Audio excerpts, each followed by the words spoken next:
Ave Maria, cheia de graça, o Senhor é convosco. Bendita sois vós entre as mulheres, bendito é o fruto do vosso ventre, Jesus. Santa Maria, Mãe de Deus, rogai por nós, pecadores, agora e na hora de nossa morte. Amém. Beato Carlo Acutis. Então vamos lá. A Eucaristia me havia expressa para o céu. A primeira comunhão foi para o Carlo o divisor de águas na vida dele. Isso todos nós sabemos. E foi o divisor de águas também para a vida da família e divisor de águas para o seu processo de canonização. É a partir desse momento que nós vamos compreender de verdade o abraço à santidade que essa criança fez, que esse jovem fez, o seu amor pela Eucaristia. Olha, naquele ano de 2020, quando a gente ficou sem missa, sem nada, quantas reflexões me veio, e eu acho que muitos de vocês também puderam refletir, porque foi uma dor para muitos ficar sem a Eucaristia, sem poder ir à missa, por conta de um vírus. Isso nunca aconteceu na história. Todas as outras pandemias e pestes que existiram no mundo, as igrejas foram abertas, os padres acolhiam as pessoas, e era na Eucaristia que se buscava a fortaleza para enfrentar. Você lembra da peste do cólera em Milão, São Carlos Borromeu, chamado, o príncipe de Milão, acolhia e abraçava. São Francisco não teve medo de pegar lepra, abraçou os leprosos. E dessa vez nós fomos obrigados a deixar de lado aquilo que para nós era o centro da nossa fé, a Eucaristia. E justamente nesse ano, esse jovem é beatificado. São sinais de Deus. Alguma coisa Deus quis dizer com tudo isso, e não é por acaso que nós estamos aqui. Deus nos disse muito através do Beato Carlo Acutis e continuará dizendo. E o resgate desse amor à Eucaristia, sobretudo, muitas vezes por alguns de nós padres, o jeito que celebramos, tantos descasos nós vemos por aí, nas celebrações eucarísticas feitas por nós padres. Que falta de amor com o sacrifício de Cristo, onde está confundido com festa, com bagunça, existem por aí afora missas temáticas, que absurdo. Missa é sacrifício, acabou a conversa. Ir à missa é ir ao Calvário, não tem o que se questionar. Missa sertaneja, missa do coco, missa da melancia, missa da pamonha, o que é isso? Onde já se viu? O sacrifício de Cristo ganhar nomenclaturas temáticas para favorecer um ou outro. Mas nós vamos entender um pouquinho o que centraliza a Eucaristia, o que deve ser a Eucaristia para a nossa vida, porque como que uma criança de 7 anos teve essa compreensão de que é a forma mais rápida de se chegar no céu, é por meio da Eucaristia? E é em torno da Eucaristia que tudo começa. A primeira Santa Missa é celebrada ali na cruz, oferecido o sacrifício, é o ponto de referência, de partida de tudo. E por incrível que pareça, está cada vez mais esvaziado de mundo afora, não é nem de Brasil afora, é de mundo afora. O objetivo próprio e último da transformação eucarística é a nossa transformação na comunhão com Cristo. A Eucaristia tem em vista o quê? O homem novo, com uma novidade tal que assim só pode nascer a partir de Deus e por meio da obra do servo de Deus.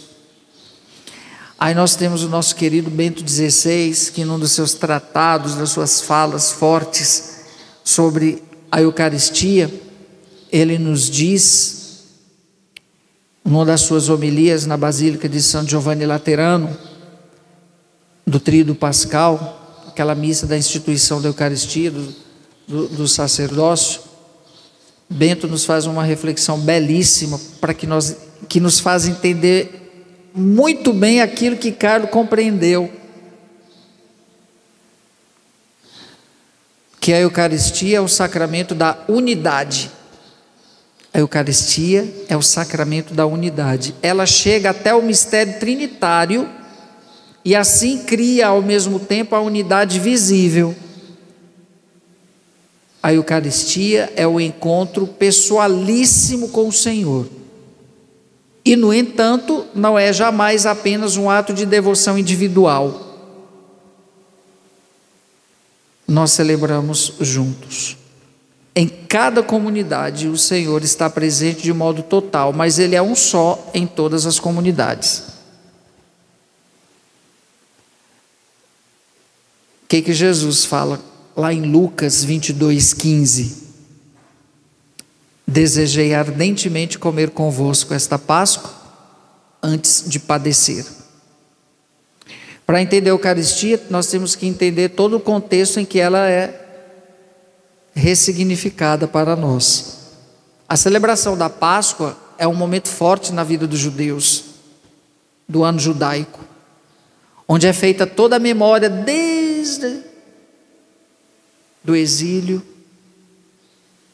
do povo exilado, do povo que foi tirado da sua terra, do sacrifício. Por isso que se festeja, se dança e se come o cordeiro que é imolado. E o que Jesus fez com os apóstolos naquela ceia? Ele celebrou a Páscoa judaica. Ele fez como manda o rito judeu. Ele fez memória com os judeus de tudo aquilo que é essencial para a celebração da vida judaica, que eles passam ali a sua história. Só que chega um determinado momento que Jesus dá um sentido novo para aquela ceia. Ele torna-se o cordeiro. Na cruz Jesus é o cordeiro, então não precisa mais matar o cordeiro. O próprio cordeiro foi imolado de uma vez por todas por nós, Cristo.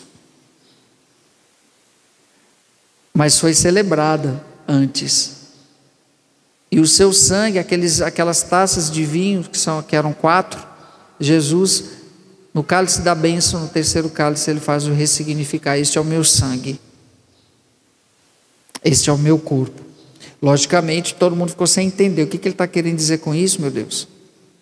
Tanto é que os primeiros católicos ali foram perseguidos nas catacumbas, eles rezavam a missa, e eles foram acusados de canibalismo.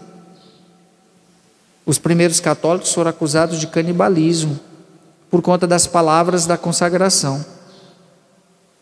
Espera aí, esses católicos aí, esses cristãos, são um bando de doido.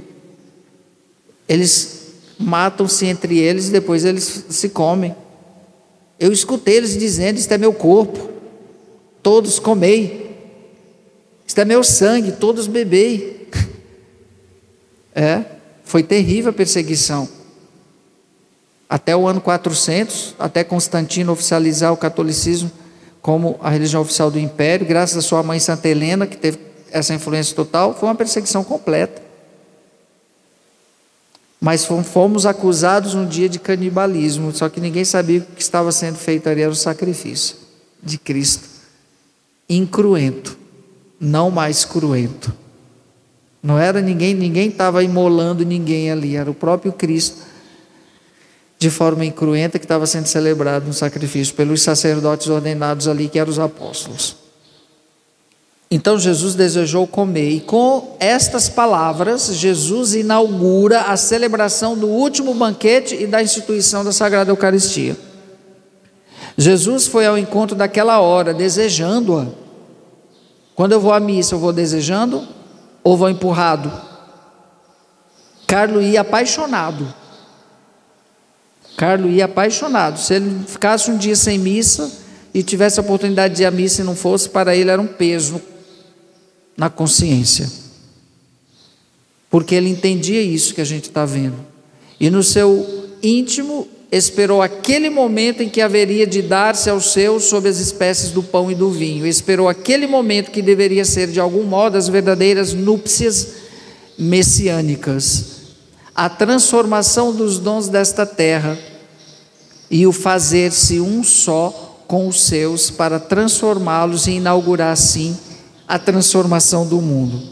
É através da Eucaristia. Então, é o sacramento por excelência da unidade, tudo converge para isso. E se é o sacramento da unidade, é a ponte que me leva a Deus, plenamente. Então Carlo entendia, é a forma mais rápida, não tem outro jeito. É a forma mais rápida de chegar aos céus.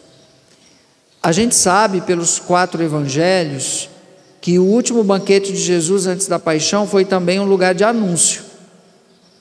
Jesus propôs uma vez mais e com insistência os elementos estruturais da sua mensagem: palavra e sacramento, mensagem e dom estão inseparavelmente unidos. Mas durante o último banquete, Jesus sobretudo rezou. Mateus, Marcos e Lucas usam 2 palavras para descrever a oração de Jesus no momento central da ceia. E essas 2 palavras é agradecer e abençoar. Agradecer e abençoar. O movimento ascendente do agradecimento e o movimento descendente da bênção parecem juntos.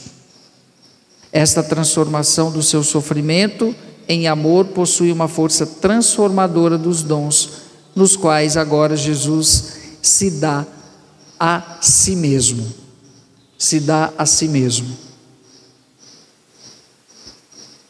E a partir de Lucas e sobretudo de João, sabemos que Jesus, na sua oração durante a última ceia, dirigiu também súplicas ao Pai. Súplicas que ao mesmo tempo contêm apelos aos seus discípulos de então e de todos os tempos. Vocês já participaram, não sei, vocês já participaram de alguma ceia judaica? Já, né? Vocês perceberam quem começa a ceia? Quem dá o ponto inicial para começar a celebração? É a mãe, é a dona da casa, é a mãe, é ela que acende as velas, ela que começa, e o pai vai começar a fazer a narrativa. Tem um momento que o filho mais novo vai perguntar para o pai, aliás, o filho mais novo é que pergunta para o pai, e o pai começa a narrativa de toda a história do povo, que viveu sobretudo no exílio. Aí nós vamos entender que aquele momento é um momento de ação de graças para eles, porque eles agradecem, mas eles recordam, eles comem as ervas amargas, o pão sem fermento, porque se fermentasse não ficaria bom para comer, então o pão ficaria, por isso que nós temos o pão sem fermento para consagrar. Então é muito bonito, porque ali eles vão encontrando a sua unidade. É por isso que é na Eucaristia que tudo na nossa vida, tudo que é celebrado, tudo que é feito na igreja, se volta para a Eucaristia. E como que esse menino entendeu isso muito mais rápido do que a gente, né? Como que essa criança entendeu isso, ao ponto que esforçou-se e conseguiu uma autorização especial para fazer a primeira comunhão aos 7 anos. A maturidade do Carlos era surpreendente, dizia Dona Antônia. Ele sempre chegava com uma novidade. Sempre chegava com uma novidade. E sempre chegava com uma curiosidade, com uma pergunta. E a Eucaristia era aquele mistério, não deixava de ser mistério, mas era de proximidade, de comunhão íntima com o Senhor. Das tantas vezes que Carlos ficou em adoração, ali ele se sentia numa comunhão plena, meio que num êxtase. Se nós olharmos as histórias dos santos, quantos santos ficavam em êxtase depois da comunhão, quando comungavam, né? Por quê? Porque a Eucaristia é esse mistério da proximidade, da comunhão íntima com Deus. Entra em nós, por isso que é comida, transforma-se em nós. A Eucaristia é o sacramento da unidade. Ela chega até o mistério trinitário e assim cria ao mesmo tempo a unidade visível, como eu disse antes. Então a gente não pode perder isso de vista, jamais, jamais. Lá em São Lucas, ele conservou para a gente o elemento concreto da oração de Jesus pela unidade, e ele mostra isso claramente. Eu roguei por ti para que tua fé não desfaleça, e tu, uma vez convertido, confirma os teus irmãos. Mas nós temos também uma outra pessoa que é extremamente eucarística, além dos apóstolos que vivenciaram. Não tem como tirar Nossa Senhora desse contexto, porque é a primeira que contempla, é a primeira que carrega no seu ventre, é a primeira que torna-se, e a gente usa muitas expressões para dizer Nossa Senhora, e uma das mais bonitas é que ela é um sacrário, porque ela carregou Jesus no ventre, ela é um sacrário. Então Nossa Senhora é toda eucarística, toda, não tem como fugir disso.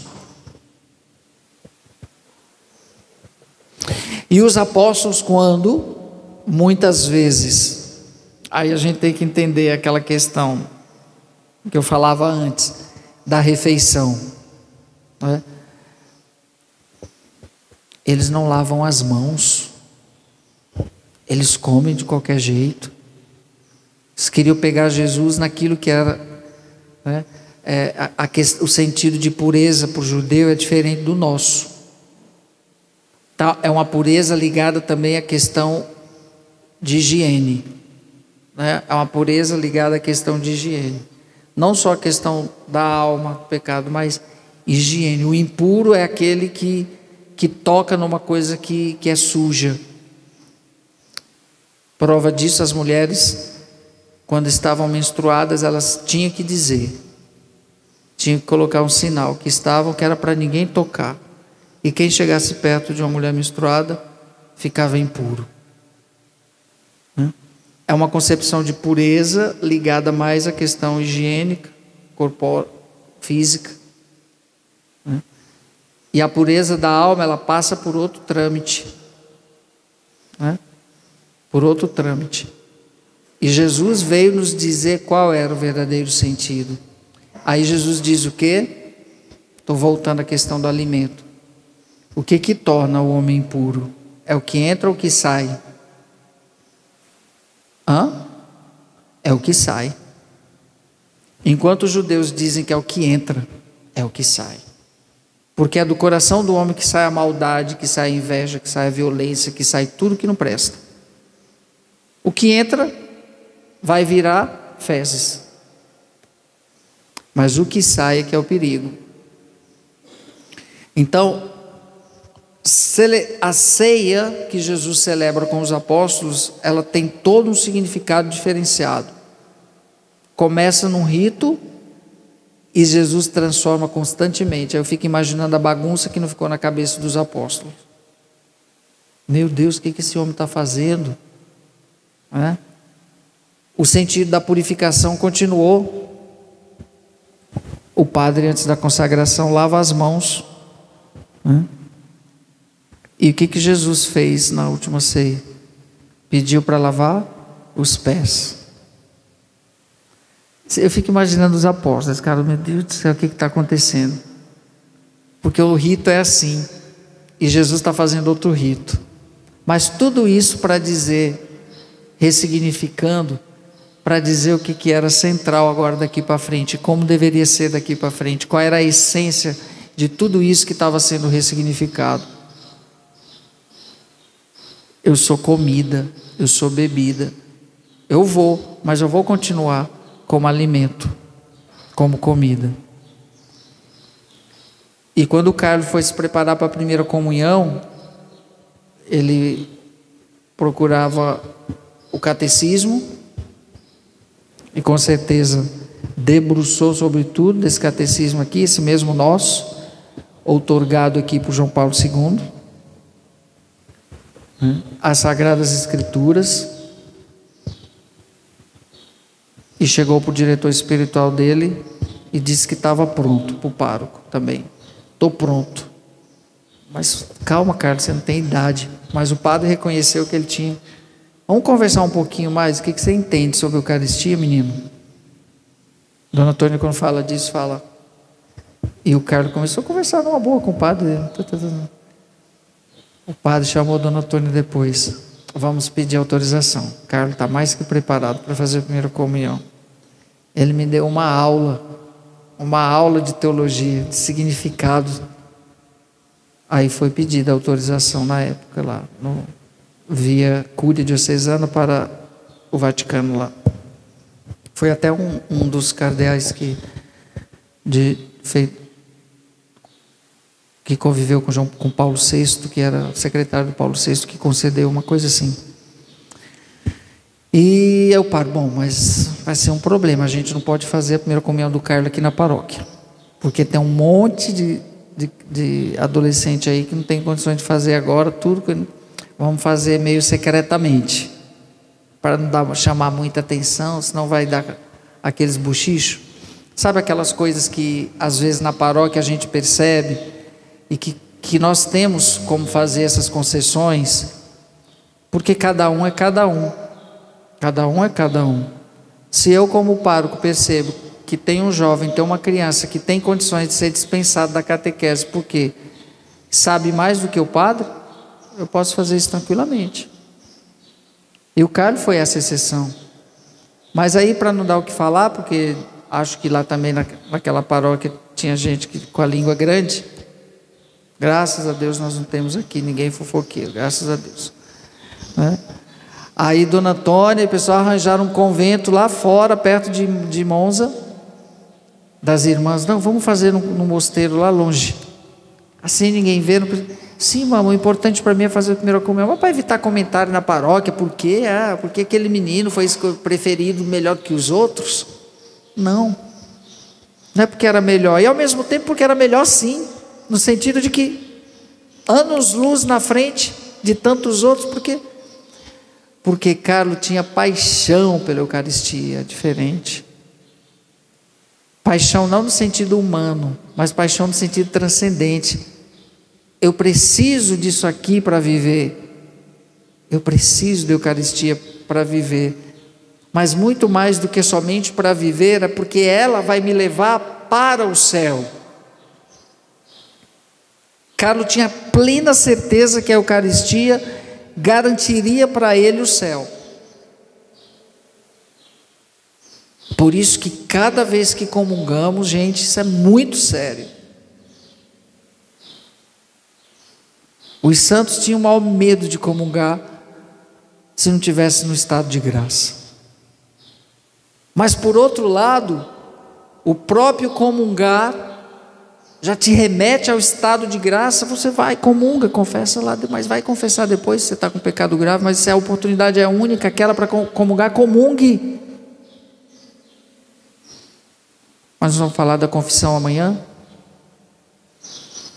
Mas Carlos não queria saber, eu tenho que comungar todo dia, e se eu tiver pecado eu vou confessar, mas eu preciso da comunhão, é o ar que eu respiro, mesmo além do preceito, que é o domingo. Mas para Carlos não bastava só o domingo, tinha que ir à missa. Quantas missas o babá do Carlos teve que assistir, hein? O Raja ele teve que levar para assistir. E foi ali que aconteceu a conversão dele, né? Assistindo a missa e estando em adoração, sem dizer muita coisa. Não tem coisa melhor no mundo que quando você vai à missa e sabe para onde está indo. Então era um desejo. O desejo do céu era maior do que ele, e havia para esse céu era a Eucaristia. Carlos não tinha dúvida, não tinha dúvida. Daí o respeito dele e a busca constante pela comunhão.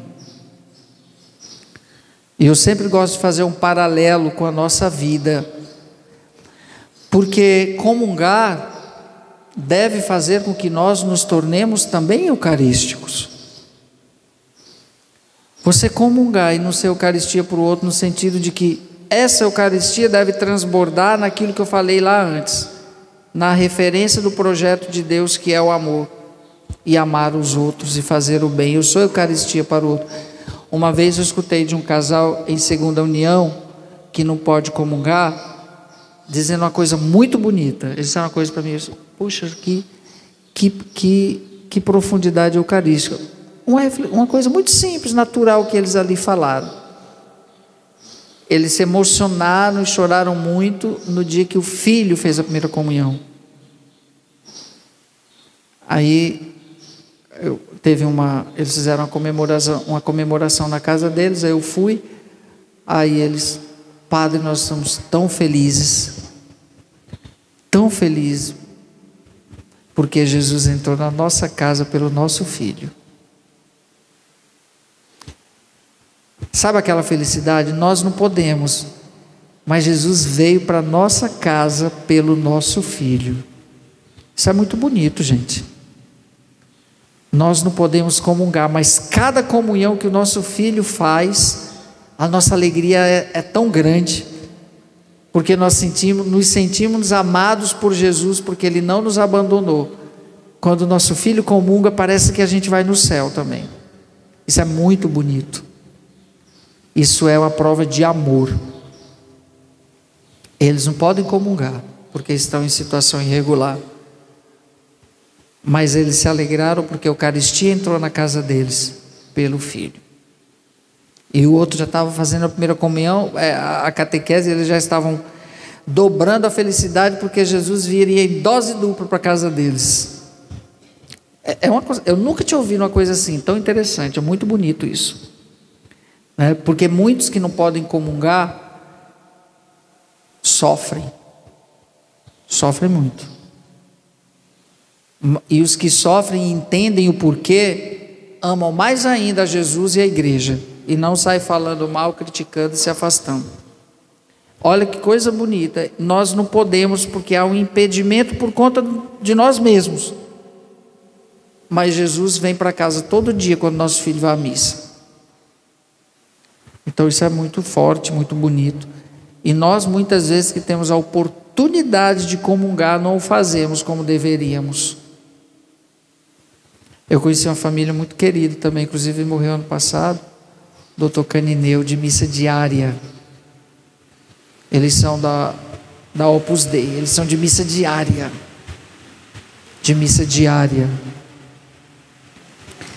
É muito presente isso entre os membros da Opus Dei, né?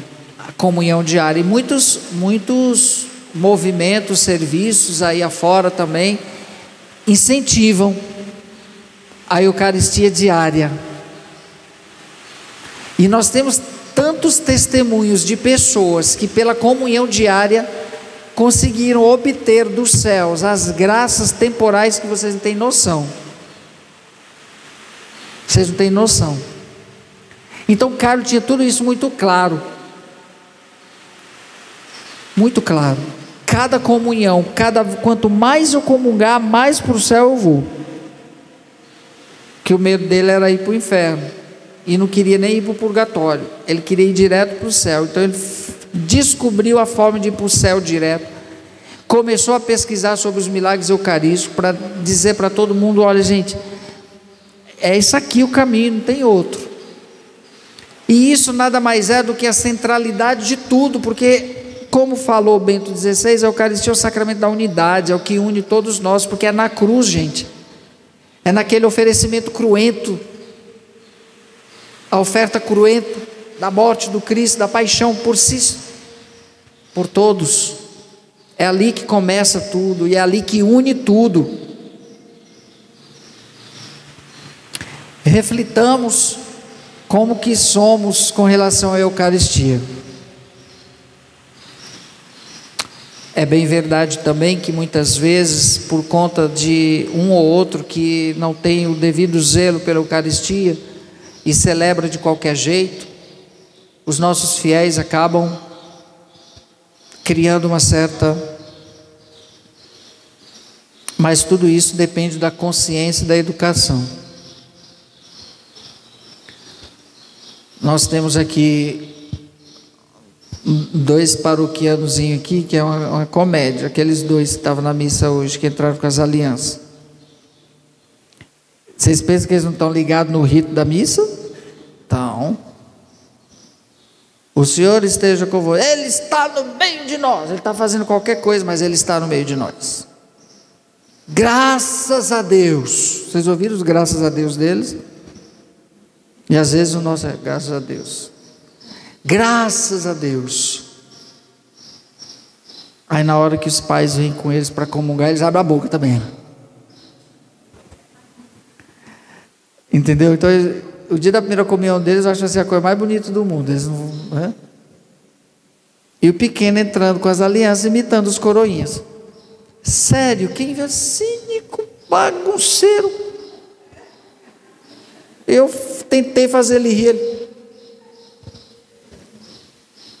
Gente, as nossas crianças, elas precisam de referências assim.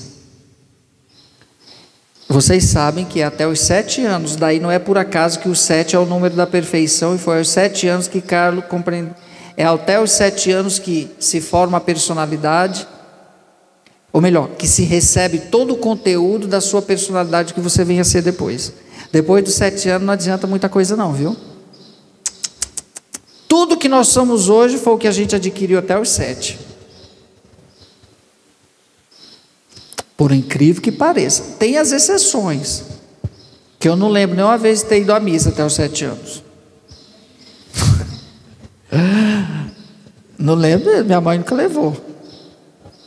Eu que passei a levar ela depois. Né, Leoberto? A dona Cândida te levava, né? Senão apanhava, né? Isso mesmo. Está aí hoje. Gente, por isso que eu não me incomodo. Eu vou fazer salinha, salão, qualquer coisa. Mas a igreja não pode ser um ambiente estranho das crianças. Por que que os adolescentes muitas vezes não vêm à igreja? Porque a igreja não se tornou afetivo para eles. Precisa ver a alegria das nossas crianças. A alegria da Maria para fazer a coleta. Tome a cestinha dela para você ver uma coisa. Isso vai ficar na memória afetiva para sempre. Ninguém vai tirar isso. Ninguém vai tirar isso.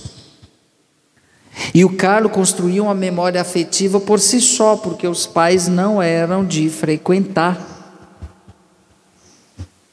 Olha, interessante, algo em comum com o Carlos, descobri agora. Não é? Não era, Dona Antônia e André não era de ir à missa não, gente. E Carlos descobriu essa paixão e forçou e fez tudo acontecer e olha o que é a família hoje. Então tem algumas coisas que a gente não entende racionalmente, mas a gente pode entender o que o Carlos absorveu, de quem conviveu com ele, da escola, as irmãs Marcelinas, lá ali foi uma base muito forte, aquela escola religiosa, que hoje nas nossas escolas religiosas se faz tudo menos reza. Está uma tristeza as nossas escolas confessionais hoje. Teve também uma ou outra babá muito católica que influenciou o Carlos, que fortaleceu aquilo nele. Então gente, a criança ela traz todas as tendências. Depende de onde serão canalizadas essas tendências ou para onde. Né? A história do menino lobo, né? Foi criado entre os lobos, ele aprendeu a ter instinto de lobo. E se você traz o teu filho, bebezinho, já no ventre materno, é tão bonito as mães grávidas quando vêm à missa, vocês pensam que não estão ouvindo, sentindo o que a mãe está sentindo e vivendo naqueles? Estão, sim. E muito do que vocês são, do que nós somos, é por conta dessa memória afetiva que a gente traz do pai, da mãe, de alguém. Eu tinha da minha avó. A minha avó tinha. Alguma coisa marcou, que fez com que depois despertasse eu querer aproximar-me da igreja. Tem algum registro. no inconsciente, e até os 7 anos que isso fica. Então as nossas criancinhas aqui, eles podem até ter uma crise depois para querer se afastar, como é natural nos adolescentes, que não foi no Carlos, né? Mas nos nossos de hoje, às vezes eles querem dar uma desviada, porque nossos jovens, eles são muito, muito intensos, eles se empolgam muito com as coisas de momento, se entregam muito àquilo, como, meu Deus do céu, como... E aí muitas vezes que eles caem, tropeçam, morrem. Muitos morrem nesse momento, passam por apuros, por perigos, porque são tão intensos e acham que aquilo é a única forma de ser feliz, mas não existe felicidade plena aqui. Aí eles se frustram. Mas o Carlos tinha isso muito claro, muito decidido nele. Ele não tinha essas necessidades, porque dentro dele ele já tinha claro o seu projeto de vida, como falei, e qual era a sua meta. E é o que falta hoje na nossa juventude, é isso, é saber o que querem. Porque quem quer tudo não quer nada, não alcança nada. Eu tenho que focar em alguma coisa. E o Carlos queria o céu, gente. O Carlos queria o céu. Ele não queria ser o sucessor do avô no comando das empresas, de jeito nenhum. Ele queria o céu, pronto, queria o céu. Demorou para os pais entenderem, mas ele queria o céu.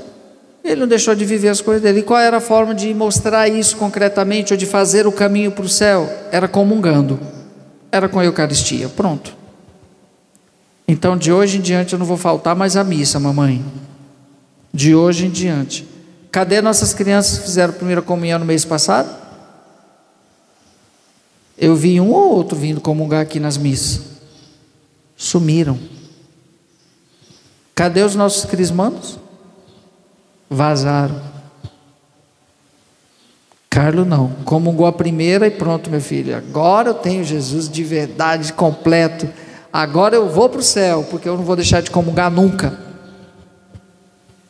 E antes de morrer, mama, quero a comunhão. Quero a comunhão. Corre, dona Antônia, acha o primeiro padre que encontra na frente para trazer a Eucaristia para o Carlos. Que coisa, né? Poderia pedir qualquer coisa. Quero a comunhão, mama. Quero confessar, quero comungar. E depois morre. Quem dera, né? A gente no fim da vida ter essa graça de ter um padre ali por perto para dar a absolvição e a comunhão para a gente. Por isso Carlos comungava todo dia, porque a comunhão também te liberta dos pecados. Mesmo que eu não tenha confissão ali, mas eu comunguei naquele momento e morri. Eu estou com Cristo ali, gente. Você acha que Cristo vai me abandonar? Não vai mesmo. Não vai mesmo. Por isso que Carlos queria estar sempre na comunhão.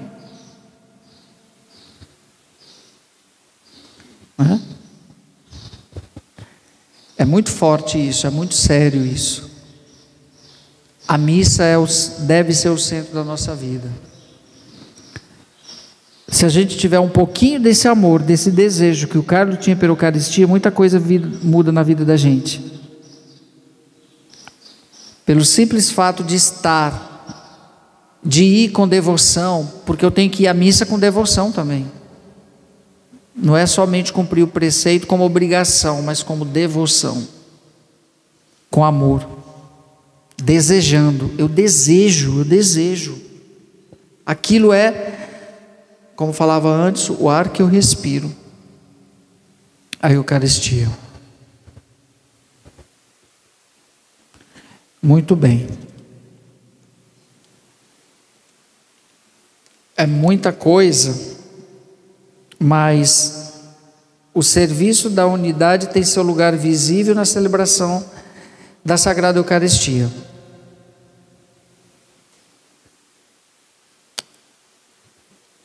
É um grande conforto, né? saber que a celebração eucarística nos traz isso, essa proximidade com o céu. Nossa, essa compreensão ela é fantástica, é a minha autoestrada, é a minha via expressa para o céu.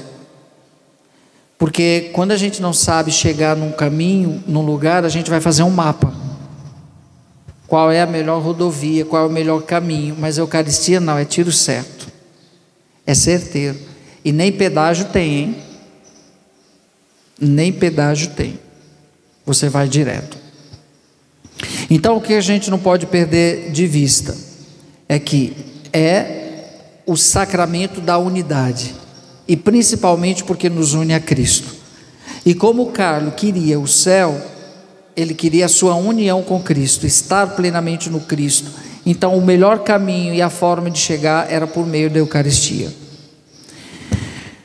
Muito bem, nós vamos agora encerrar esse momento, porque eu sei que vocês já estão cansados, eu sei que o calor cansa, e o calor tem uma peculiaridade, ele baixa a pressão e dá sono, e ainda mais depois do almoço. Se a gente tivesse aqui a 5 graus seria diferente, você viu, né?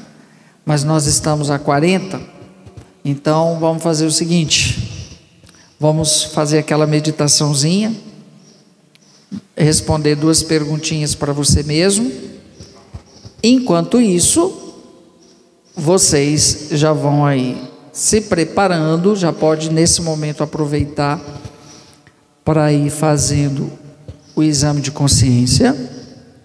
Aí quando for, acho que pode até antecipar um pouquinho, Beth, para as 15h15 o lanche, tá? Ao invés de 15h30, já falta 5 minutos para as 3 horas, vocês ficam esses minutinhos aqui e dá uma antecipadinha, 15 minutos para o lanche, não tem problema nenhum, mas respondo essas perguntinhas. Aí depois do intervalo nós vamos fazer a exposição do Santíssimo, tá? A partir daí fica também liberado para as confissões, tá bom? O Padre Vitor vai estar disponível aqui e o Padre Jacinto ali. Então, o Padre Jacinto já está indo se posicionar para... Então me diga uma coisa, respondo para vocês mesmos nesse minutinho de preparação e fazendo um pouco também.